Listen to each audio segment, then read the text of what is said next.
Jesus está às portas, irmãos. Esse espírito de Jezabel, ele tem intensificado as suas ações, principalmente no século XX, com o aparecimento de um movimento chamado movimento feminista, que procurou tirar a mulher do lar para desestruturar o lar e para destruir o lar. E a partir daí, então, levando a mulher a ambicionar e a lutar pela mesma posição que o homem tem.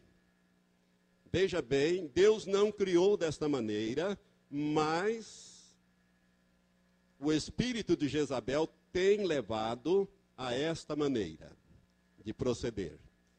E o resultado disso... Alô? Esse é melhor. O resultado disso é que nós hoje, nós vemos mulheres trabalhando desde servente de pedreiro até presidente da República. Você já notou isso?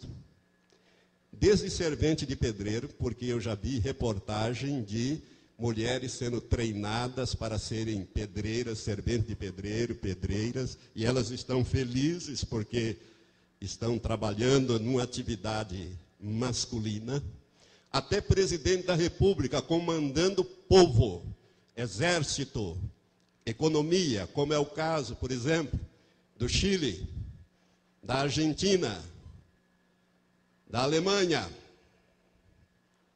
e outros.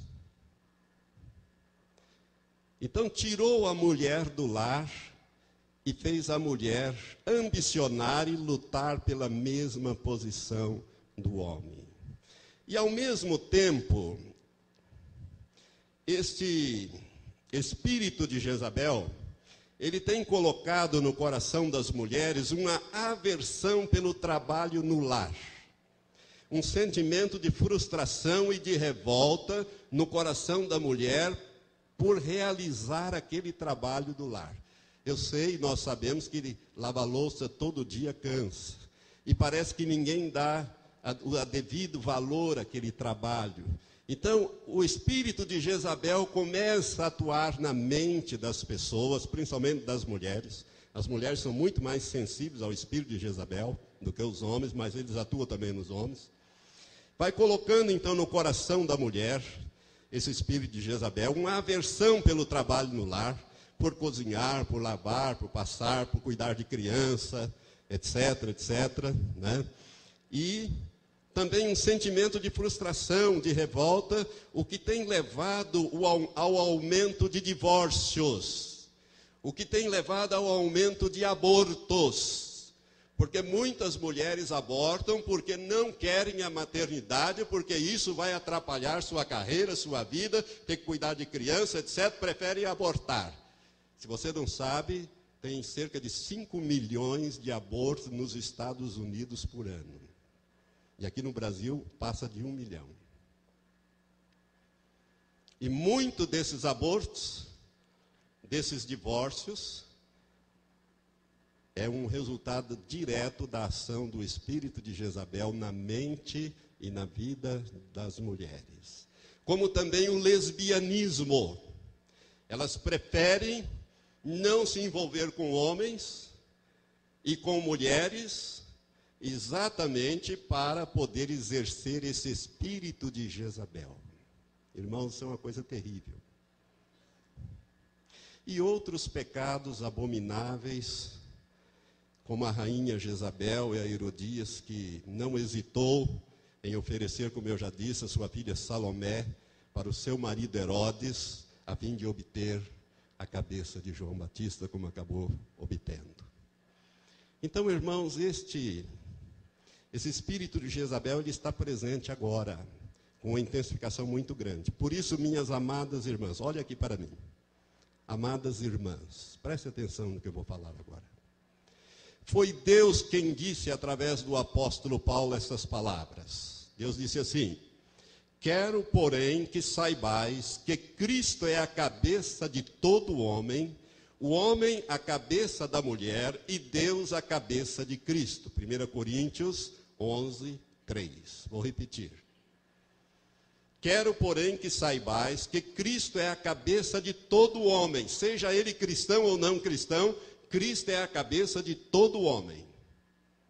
O homem é a cabeça da mulher e Deus é a cabeça de Cristo. Então a hierarquia divina é esta: Deus a cabeça de Cristo, Cristo a cabeça de todo homem, o homem cabeça da mulher, e a mulher não é cabeça de ninguém, nem de filhos e nem do homem, menos ainda do homem. Irmãos, assim, qualquer rebelião contra essa hierarquia divina é rebelião contra Deus. E o pecado de rebelião, diz a Bíblia, é como o pecado de feitiçaria. E Jezabel, ela praticava esse pecado de feitiçaria. Eu disse, 2 Reis 9:22, claramente diz isto, que ela, além da prostituição, era também feiticeira, porque atuava nela o espírito de Jezabel. Agora uma palavra para os homens. Homens, para nós. Ainda que o espírito de Jezabel manifeste mais nas mulheres, ele pode também manifestar nos homens, tornando-os, de um lado, indolentes, isto é, preguiçosos. Quantos homens preguiçosos que nós temos hoje, que não enfrentam o batente, prefere se encostar na mulher. Esse espírito de Jezabel, homens, ele também se manifesta nos homens, tornando-os indolentes ou preguiçosos, irresponsáveis, fazendo com que suas esposas passem a fazer, coisas que lhes compete a eles fazer. Sabia disso? Isso é espírito de Jezabel atuando. Tornando-os tímidos, homens que são incapazes de reagir. Tímidos. A qualquer situação. É a mulher que reage. Não é o homem, não. Isso é o espírito de Jezabel atuando nos homens. Tornando-os também inseguros, indecisos e inseguros. Principalmente se são eles casados com mulheres de vontades fortes. E se são crentes, essas mulheres casadas com esses homens se tornam insubmissas à palavra de Deus e aos seus maridos. É o espírito de Jezabel. Por quê? Porque um é fraco, o outro é forte. Por outro lado, homens, o espírito de Jezabel, quando ele opera num homem, ele pode operar, sendo ele cristão ou não, de uma outra maneira. Ele pode tornar este homem um tirano, um ditador, um déspota para com a sua esposa, seus filhos e com terceiros. Então são duas possibilidades do espírito de Jezabel atuar nos homens. Um tornando-os, me permita dizer, um molenga.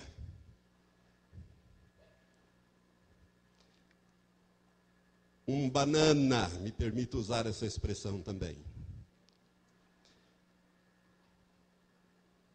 E olha, irmãos, isso frustra as mulheres. Homens, isso frustra as mulheres. A mulher, ela não foi criada para liderar, para estar à frente. Ela foi criada para estar ao lado, para ajudar e ser protegida. A liderança é com o homem. Se a mulher tem que exercer o papel de liderança, isso frustra a esposa. Porque o marido é fraco, o marido é frouxo. O marido é um homem banana, uma pessoa que não assume as suas responsabilidades, é indeciso, é inseguro. Isto leva as mulheres a agirem de maneira forte e serem tomadas pelo espírito de Jezabel e se tornarem, então, insubmissas à palavra de Deus, que a palavra de Deus diz que o homem é a cabeça da mulher, e não a mulher a cabeça do homem, e, ao mesmo tempo, insubmissa também aos seus maridos. A palavra submissão, que a Bíblia fala que a mulher deve ser submissa ao seu marido, muitas vezes ela não tem sido bem entendida. A palavra submissão, irmãs e irmãos, ela não quer dizer subserviência.